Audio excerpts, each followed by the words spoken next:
Recently, a Jurassic World Rebirth size chart revealed a lot of cool information about the dinosaurs that we're supposed to be seeing in the next Jurassic Park movie. And one of the most interesting pieces of information came from the D-Rex, the massive deformed Tyrannosaur creature that we got small glimpses of in the film's first trailer. But the creature's name is building up some speculation that there may be another new monster on the island, with its designation as villain number 1 looking like there's supposed to be something else.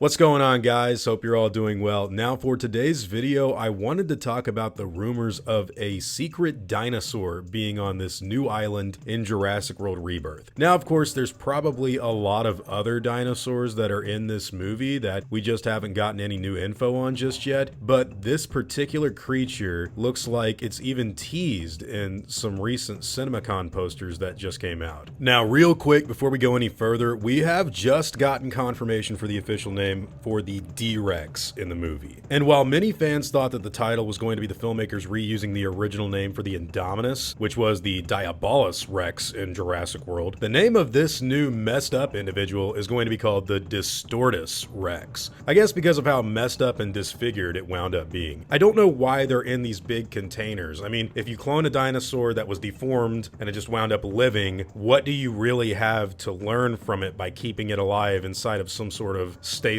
thing? Like, what do you get from that? And how does the research of these creatures kind of tie into future Jurassic Park clones? Now, I'm not so sure what this creature's role is in relation to the lab scenes in the film, but if it has an official name besides villain number 1, then I'm sure that any other villain dinosaurs in the movie have titles for themselves as well. And as far as the name reveal goes, personally, I don't think it's really that great. I think just calling it Deformed Rex makes way more sense than Distortus Rex, because it sounds a little pretentious, but hey, that's just me. Part of me wonders if the other creature is going to have Distortus in its name or something when it's revealed because of this new revelation. One of the first things that I think David Koepp may have been mining from for it could be the Super Raptor idea from early drafts of the Lost World Jurassic Park. So check this out. It looks like Scarlett Johansson's character, Zora Bennett, is looking on at some kind of weird dinosaur in a dark area. We can see in the trailer that she opens fire on something inside of a tunnel in the movie, but the dinosaur in question from this particular poster looks like some sort of weird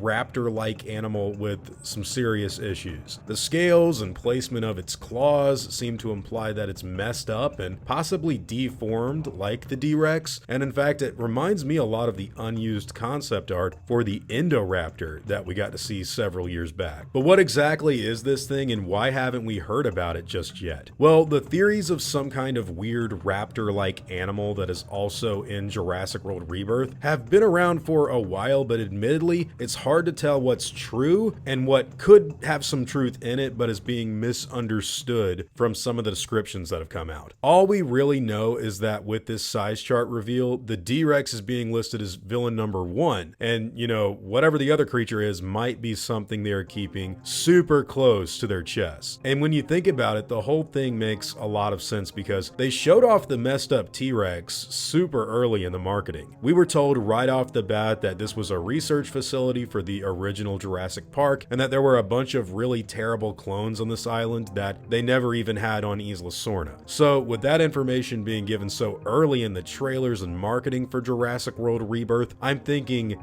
this, whatever it might be, is actually the thing that is going to be the big surprise. Y'all come to see the D-Rex and the other dinosaurs, and then you get this alien Romulus twist of a monster towards the end, or something like that. Again, this is all just speculation. Now, based off of the actual lore and internal canon of the Jurassic Park universe, I'm still having a hard time of understanding what exactly they cloned on this island and whether or not John Hammond had it in place before Isla Sorna was established. I'm thinking maybe this was the original Site A and they all had to evacuate because the monsters that weren't properly cloned got loose, and then InGen had to move everything over to Site B, which would actually fall in line with older Jurassic Park 3 material that stated Isla Nublar was originally called Site C, and where Jurassic Park 3 was was actually rumored to even take place before the rewrites, believe it or not, but that's a whole other thing. Made videos on it before in the past. As far as this new movie is concerned, the actual idea of a messed up, smaller carnivore could be very interesting if they do it right, but I feel like we've already seen it to some degree in Jurassic World Fallen Kingdom, so David Koepp would really have to be playing his cards right and not retreading anything the audience might find to be, you know, too familiar. But with that being said, if I had to take a personal guess as to what this thing is, I'm going to assume it's some kind of raptor that came out wrong. Maybe a velociraptor or even something like a Dakota raptor or Utah raptor, but I don't really know. The thing is, the idea of a messed up early prototype of a Jurassic Park dinosaur is actually a very fun idea, and Jurassic Park Trespasser even mentions things like this in the scripts for John Hammond's dialogue, and I remember something like a dinosaur that was cloned with skin imperfections and infections, and there was even early animals that were unable to live because there was such a wildly difficult process to perfect on the genetic level. And of course, when you throw the frog DNA in there, you're basically making a modified version of the original animal anyway. God makes a T-Rex, you make a hybridized amphibian T-Rex. It's cool stuff that I think would play out really well in this new movie, as long as it all makes sense and doesn't break the lore. Now, when Zora is shooting the dinosaur in the tunnel, if this is supposed to be the monster, it looks like it's relatively small and something that she gets rid of pretty quickly. So unless the thing has bulletproof skin or something, I think it will probably be killed within this scene. There's also the possibility that there might be more than one of them, or even something else, like a villain number 3. In fact, I'll be honest with you guys, now that I'm thinking about it, David Koepp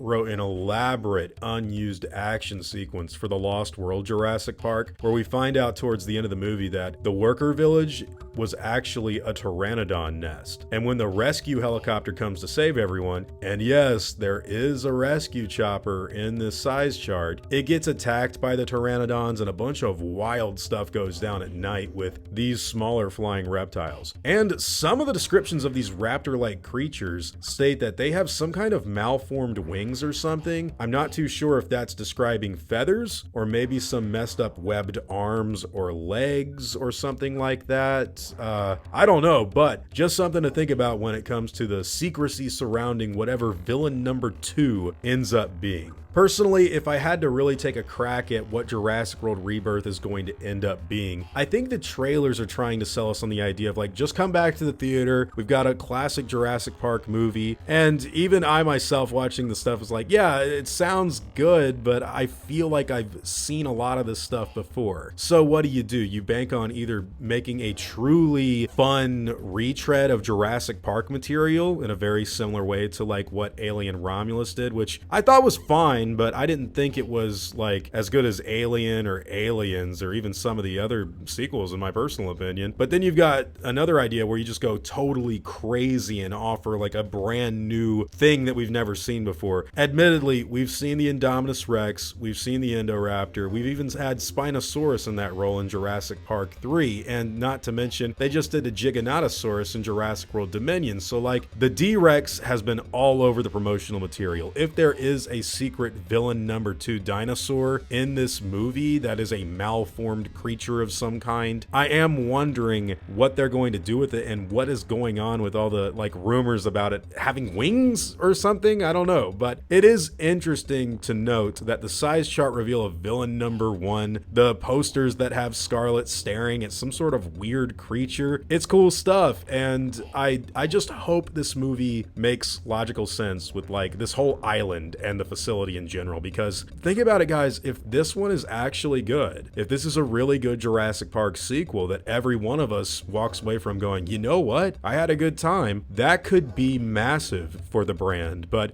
hey, I've talked long enough. Anyways, guys, the next trailer for Jurassic World Rebirth is right around the corner. So what do you think we will get to see with this secret creature? Is it going to be in future marketing, or are they going to keep this thing very close to their chest? Whatever your own thoughts and opinions happen to be, I'd love to hear all about them in the comments down below. Now, before I go, I want to thank everyone that's helped me build my channel over the years. I'd also like to thank every one of you guys who've watched my stuff. You've all been extremely cool to me. If you enjoyed the video, I'd appreciate a like and hope that you'll consider subscribing. God bless you all. Christ is King. See you guys in the next video. And as always, take it easy.